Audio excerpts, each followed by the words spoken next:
We'll do the outtakes. Hello and welcome back to my channel. I hope you're well. I look all flushed because we've just had a massive giggling fit. So today is really exciting because I have got the wonderful Lauryn here. So I thought I'd push myself out of my comfort zone and have someone on to chat with, so it's not just me rambling. So Lauryn is 22, 22, and she's got a nearly 1-year-old Bonnie. That's so exciting. How has the first year been of motherhood? A roller coaster of emotions. Were you pregnant in lockdown? Yeah, so I fell pregnant just before like the first proper lockdown. Okay, I get so confused as to what lockdowns we're in. I know. Well, hang on, first proper lockdowns, that would have been March.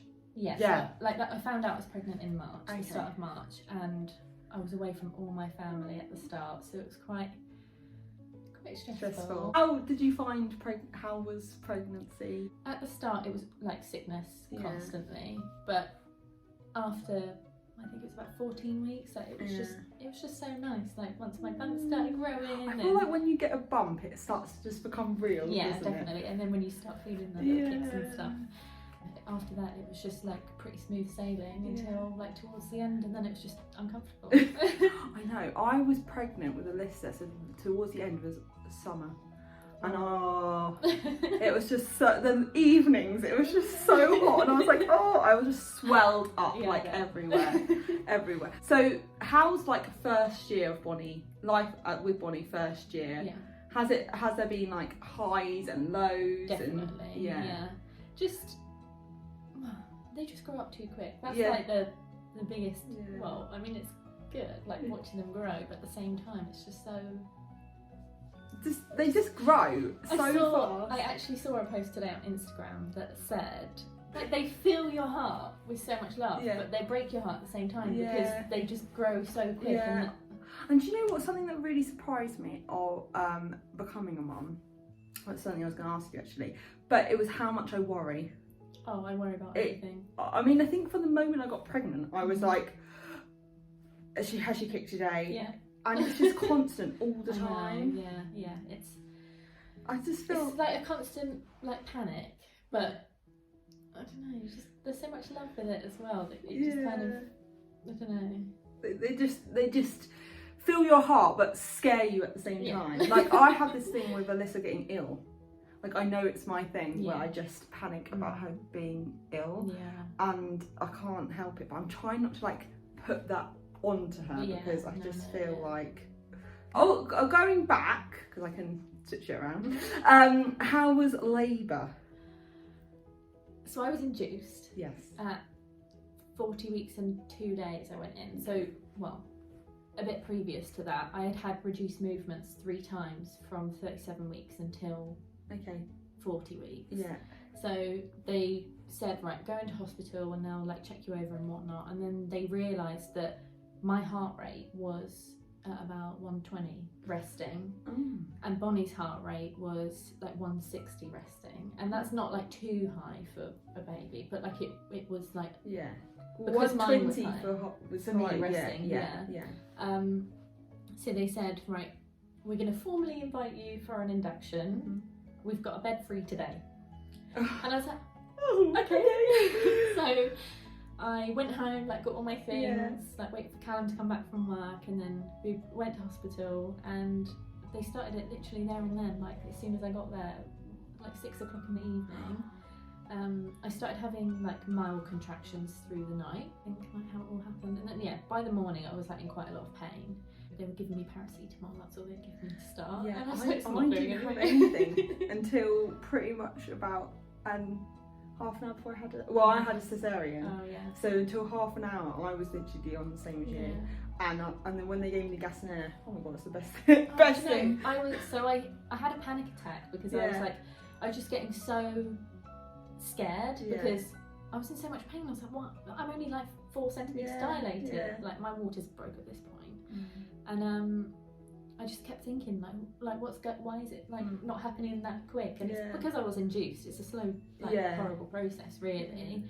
I literally could not breathe right to do the gas and air, and they were like, just breathe, and I was like, I can't. Like when someone tells you to breathe but you're like in so much pain. Yeah, like I felt like I was being stabbed. to the Yeah. point I was literally throwing up. That was my body's reaction. I was Yeah. just like, I mean, sorry to put anyone off, but it's just you can't even like warn someone about No, it. I know. But you forget about it as quickly Yeah, as I know, like I'll do it again. Yeah. So, no, then I had an epidural because I was just in so much pain, Yeah. and then after that it was just sort of like I fell asleep, woke up, and then I was 10 centimeters dilated. Yeah. So it was like I just needed to rest for it to like process. Yeah. And then And then she was here.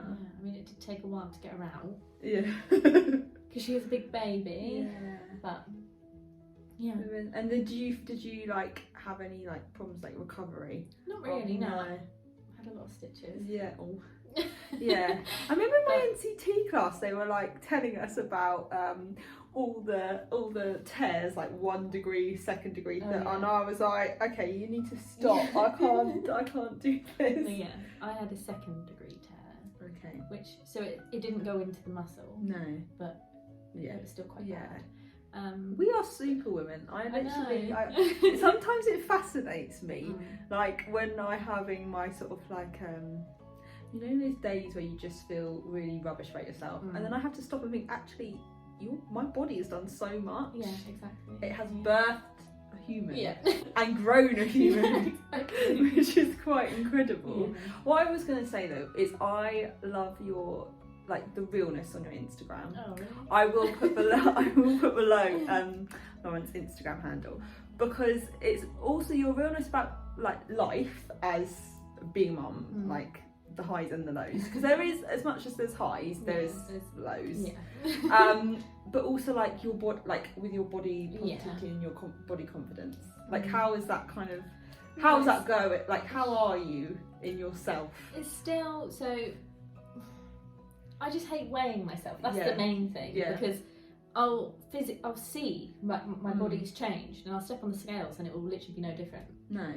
And my dad's like, "Oh, it's because you're putting on muscle now, like you're training," but it's still like. The thing I find is, I think it took me a long time to accept that my body's completely different to how it was before I had Alyssa.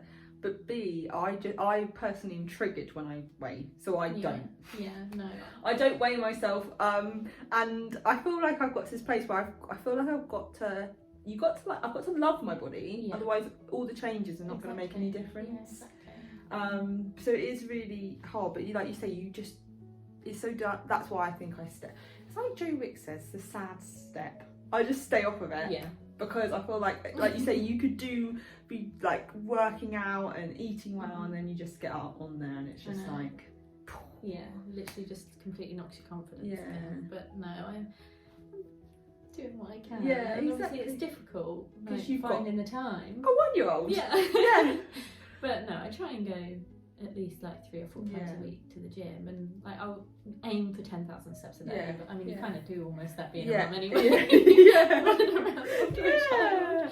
But it's I think like I feel like you just learn to love your body like in a different way. Definitely. To what it was, because it's never. You have like some. That's okay. You have like some people. You know, like this is the problem with social media. I find is like I compare myself. So some people will just. I hate the term snap back, but they will snap back. And then others don't. But we're all different. But we have to remember we have birthed a human. Our bodies just do different things. But we just got to keep going. Something I did find though was I found it quite hard to get myself back. Like aside from being a mum, probably in the last like year or so that I've got myself back. Have you found? I mean, I know it's completely different because this is 4 and Bonnie's 1. But do you take time to do stuff for you? Is there stuff that you want to do for you? I do when I can. So like even just little things like just to get my nails done. Like yesterday I just decided to get my nails done. I'm gonna go get my nails done after this. It's just like little things like that that just makes you feel a bit better. Exactly. And like I see my friends as much as I can, but most of the time that's with the kids, so it's not like you get a break from them. But it's nice to just have like even just like a chat with anyone, like just to as you, as Lauryn, not as mum. So I mean, and I feel like I'm not like dissing any dads or males out there, but I feel like that takes quite a big toll on women. Like I feel like our identity is stripped more than a man, because they, you know, they will essentially still go out to work and leave the house every day and like it's easier for them. I do believe it's easier for a man to go out and see his friends, whereas especially like if you're breastfeeding or that you're tied to them. Exactly. So it's just those little moments things, like going for a walk on your own. Which do you know what, I haven't even gone for a walk on my own, but like just going to the gym, putting my headphones on and just completely like zoning out from everyone. We're doing around. this. Exactly. And have you seen, well, who's the guy from Love Island? Hugo. Have you seen Hugo? I did you not see? Oh yeah. Seeing Hugo in the gym. Do you know what? I don't go to the gym, so I do my home workouts and run. But there is something about going to a gym that you've got like people there. Yeah, I think I like that everyone's there with like the same sort of intentions. Like, well, I mean, obviously there probably will be some people that just want to make themselves look good, but like for me, and I know for a lot of other people, it's like that feeling after the gym. It's just like the endorphins. Like it just makes you feel so much better. Like 100%. Yeah. And actually, I'm gonna. That leads me on to the question that I'm gonna ask everyone that comes on my channel. So the last question is, what do you do that makes you smile? What's something that makes you smile apart from Bonnie? Oh God. So like for me, it will be exercise. Yeah. Like for me, it's like putting on some music and moving my body in some way. That, like if I go for a run, I know people be like, what, going for a run makes you smile? It actually, like the endorphins. No, not for you. But like the endorphins of it, like moving my body makes me feel good. That makes me smile. So is there anything like? Sorry to put you on the spot. I did try and think like before. Yeah. Just like seeing my friends. Seeing and stuff. like, socialising. Yeah, they just like, even if I could be in the worst mood ever, and within 10 seconds they're making me like cry with laughter. Oh, that's so lovely. And I feel like that's what we were. I feel like we appreciate it more now, considering we've been in about 20 million lockdowns and been taken away from all social interaction. I feel like those times are more precious. So definitely. I'm glad they put a smile on your face. Anyway, that was really exciting. I feel like I don't know, it's just exciting having someone else here. So thank you so much for watching. Don't forget to like and subscribe. I will see you again soon for another video. Lauryn might come back. But I'll see you again soon for another video. Bye.